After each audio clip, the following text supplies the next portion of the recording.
ये परिचय कक्षा में आपको सुनाते हैं। में आपका स्वागत है। भारतीय स्वतंत्रता का संघर्ष अंग्रेजों के अत्याचार का परिणाम। कश्मीर से कन्याकुमारी और कोलकाता से बंगाल तक कितनी आहुतियां दी गई हैं।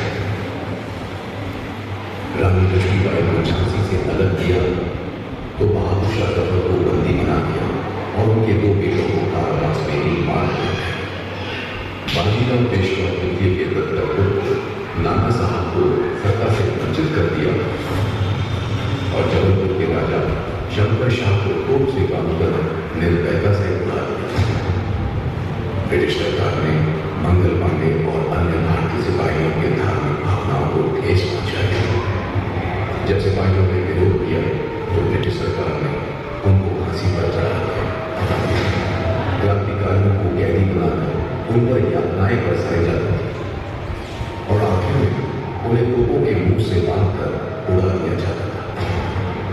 भारतीयों की स्वतंत्रता की भावना को जगने के लिए अंडमान निकोबार द्वीप समूह में सेल्यूलर जेल बनाई गई,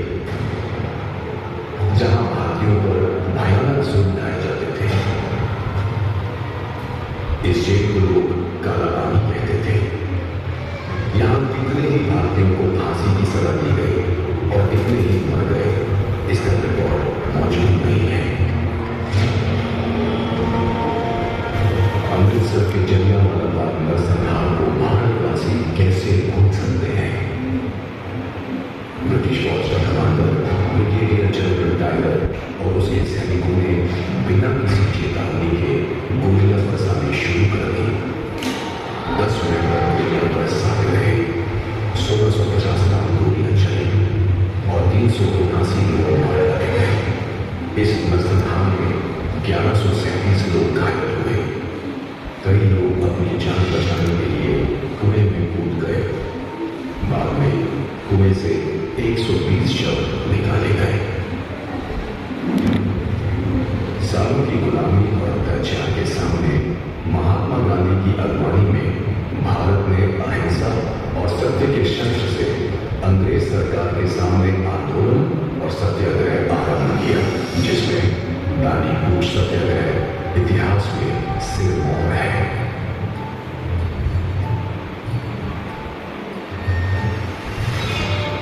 जननायकों से लेकर जनसमूह एवं समाचार पत्रों से लेकर ऑनलाइन मीडिया दांडी कूच को कितनी ही विशेषताओं से पहचानते हैं।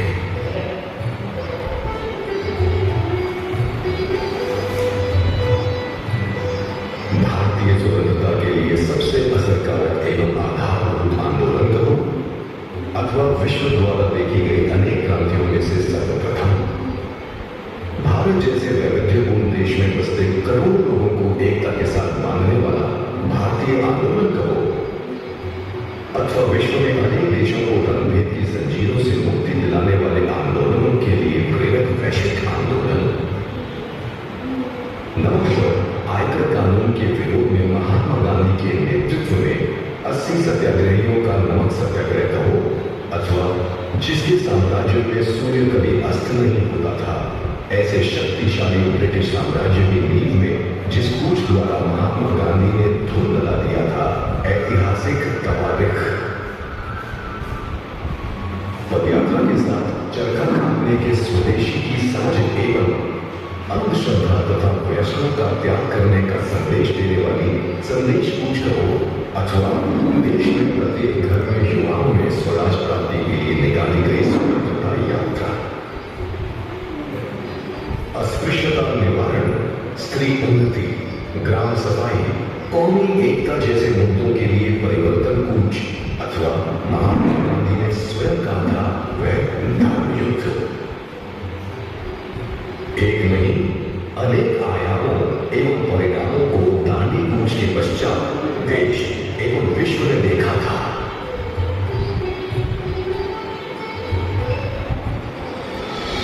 महात्मा गांधी के समकालीन व्यक्तियों से लेकर वर्तमान समय के प्रभावशाली विभूतियों में Tolstoy, Albert Einstein, Rabindranath Tagore, Roma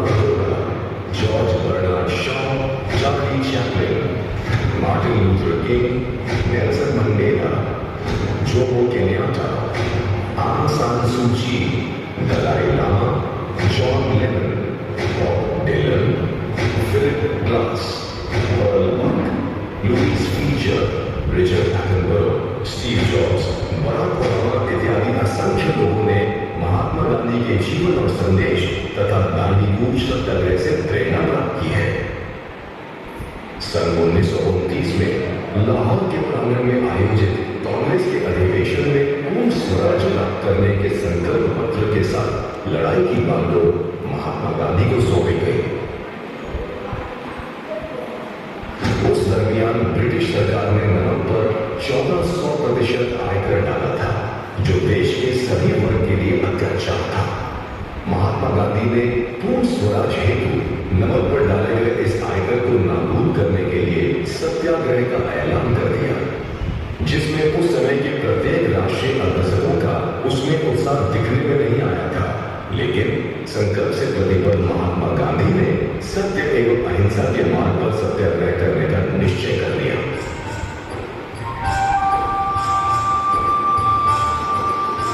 नमक सत्याग्रह से स्वराज के मूल मंत्र के साथ नमक को पकाने का स्थल पसंद करने की जांच प्रारंभ हुई, जिसमें बरनपुर, तीथल, धरासना, रसूलपुरा एवं दांडी के नाम सोचे गए। इनमें से सभी को दक्षिण गुजरात में समुद्र तट पर दांडी गांव पसंद आया। महात्मा गांधी की भी उस पर मुहर लग गई।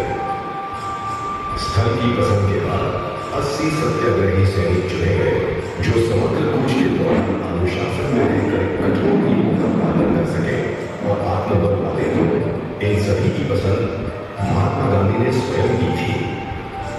मैं कौवे की मौत मरूंगा, मैं कुत्तों की मौत मरूंगा, लेकिन स्वराज लिए बिना इस आश्रम में पैर नहीं रखूंगा।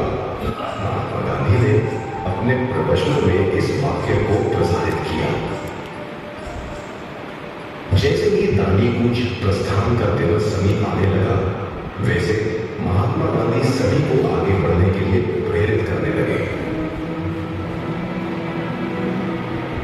सन 1930 में 12 मार्च के बड़े सवेरे महात्मा गांधी एवं 80 सत्याग्रही सैनिकों ने साबरमती आश्रम अहमदाबाद से दांडी कूच का आरंभ किया।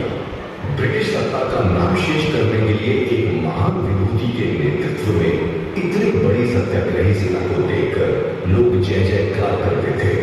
कोई कोई तो आनंद में आंसू भी बहाते थे।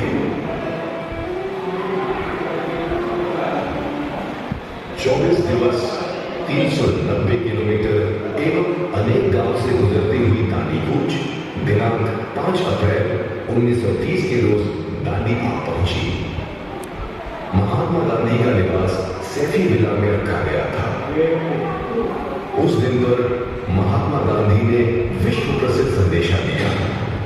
सत्ता बल के सामने हक के लिए आरंभ की गई इस लड़ाई में मैं पूरे विश्व की सहानुभूति की याचना करता हूं। दिनांक 6 अप्रैल 1930 के बड़े सवेरे दांडी में समुद्र स्नान के पश्चात सैफी विला से कुछ ही कदम दूर स्थित एक गड्ढे से महात्मा गांधी ने चुटकी भर नाम लिया और अन्य लोगों ने गगनभेदी हर्षनाद किया कि नमक का कानून अब टूटा और इसके साथ गुजरात तथा देश भर में नमक सत्याग्रह आंदोलन सक्रिय हो गया।